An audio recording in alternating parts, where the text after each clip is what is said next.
Olá, meu nome é Tauan, eu sou fisioterapeuta forense, atuo nessa área há 4 anos e também atuo como perito judicial. Hoje a gente vai adentrar um pouquinho mais na área da fisioterapia forense trabalhista. E agora, diferente da área previdenciária, que é mais voltada ali para doença e incapacidade, se for um adoecimento causado pelo trabalho, quem prova isso tecnicamente? Existem os médicos do trabalho, existem os ergonomistas, existem os técnicos de segurança do trabalho, existem também os fisioterapeutas forenses. Quem melhor do que o próprio fisioterapeuta para avaliar o movimento, o trabalho repetitivo, né, o esforço físico? A gente estudou 5 anos biomecânica, cinesiologia, ergonomia, fisioterapia do trabalho, as doenças ortopédicas, ortopedia, reumatologia. Então, tudo isso a gente estudou durante os anos. Então, qual é o profissional que tem um conhecimento técnico a respeito dos movimentos? O fisioterapeuta. Então, o fisioterapeuta também consegue avaliar nexo causal, nexo do trabalho, né, biomecânica. Então, o papel do fisioterapeuta forense é esse em ações trabalhistas, né? Ou seja, a pessoa adoeceu no trabalho, a pessoa desenvolveu alguma doença ocupacional, né, uma LE, DORT, fraturou algum segmento do corpo durante o trabalho, caiu de altura, perdeu o dedo, sofreu uma amputação, sofreu um acidente de trânsito no caminho do trabalho, indo para casa ou indo da casa para o trabalho. Isso tudo entra em um processo trabalhista. Isso é responsabilidade da empresa. Aí a gente vai precisar analisar as provas. O que que a empresa tinha que ela seguia a legislação? Ela tinha análise ergonômica do trabalho, ela tinha treinamentos da função, ela tinha EPI, ela tinha o técnico de segurança do trabalho dentro da empresa. O que que a empresa tinha? Era uma empresa que nunca cuidou dos funcionários, que não tinha nada, que não fazia, que não seguia a legislação, que não seguia as NRs, então provavelmente ela vai perder o processo, né? Então, o fisioterapeuta forense ele pode atuar dos dois lados. Ele pode atuar tanto com o cliente processando a empresa, com o advogado processando a empresa, tanto com do lado da empresa, defendendo a empresa. Então, a gente pode pedir para a empresa, a gente pode prestar uma consultoria para a empresa, para ela fazer ali todos os exames, análise ergonômica, treinamento, tudo isso a gente solicita para a empresa. Então, a gente pode atuar dos dois lados, né? Então, a maioria dos processos trabalhistas perde porque ninguém prova isso com técnica. Ou seja, ou o profissional que está defendendo a empresa, ou o profissional que está defendendo o cliente.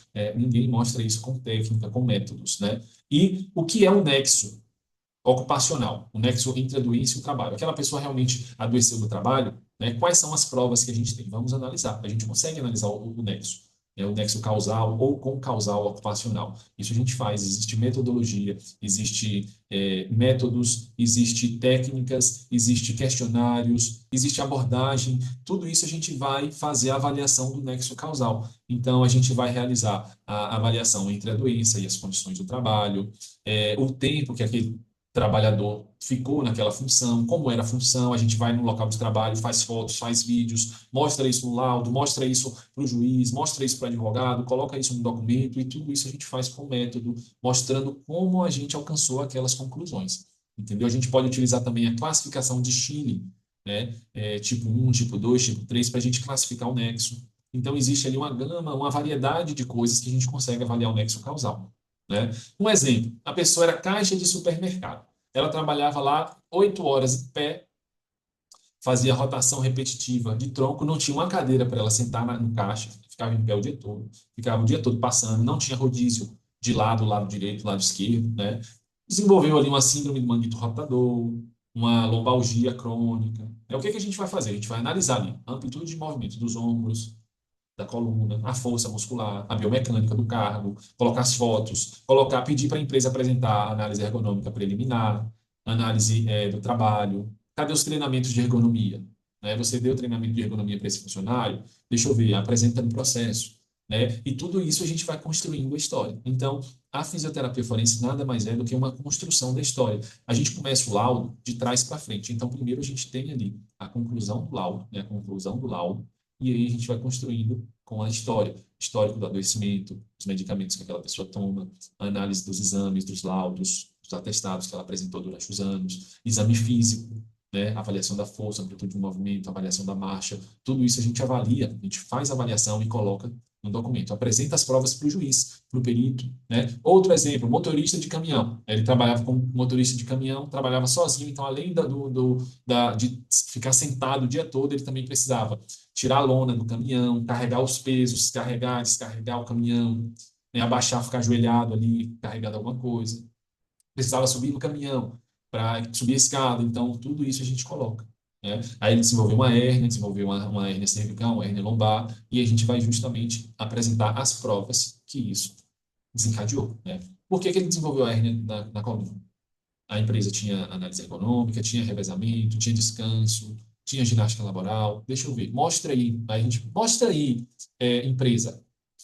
Cadê as provas? Deixa eu ver. A legislação fala isso, ó. A legislação fala isso. Você fez isso. E agora o meu cliente está incapacitado para trabalhar como motorista, devido a essa sua negligência. Então a gente constrói a história, né? A gente é um advogado técnico da fisioterapia, entendeu? É isso que é a fisioterapia forense. Então, assim, os dois papéis do fisioterapeuta forense no processo trabalhista. Ele pode ser tanto perito judicial quanto assistente técnico, ou da empresa ou do cliente, entendeu? Então, o perito judicial, você é imparcial, então você vai precisar analisar tanto a empresa quanto o cliente de forma imparcial e mostrar ali as provas para o juiz tomar a decisão. E como assistente técnico, você vai defender a sua parte, né? Se você tiver com a empresa, você vai mostrar todos os pontos fortes que você tem na empresa. E se você tiver com o cliente, você vai mostrar todos os pontos fortes que você tem do lado do cliente, né? Então, tem essas duas vertentes para você atuar no processo trabalhista. Então, assim, o fisioterapeuta forense, ele não reabilita, ele não faz tratamento, plano de tratamento, evolução do tratamento, não. A gente apenas documenta.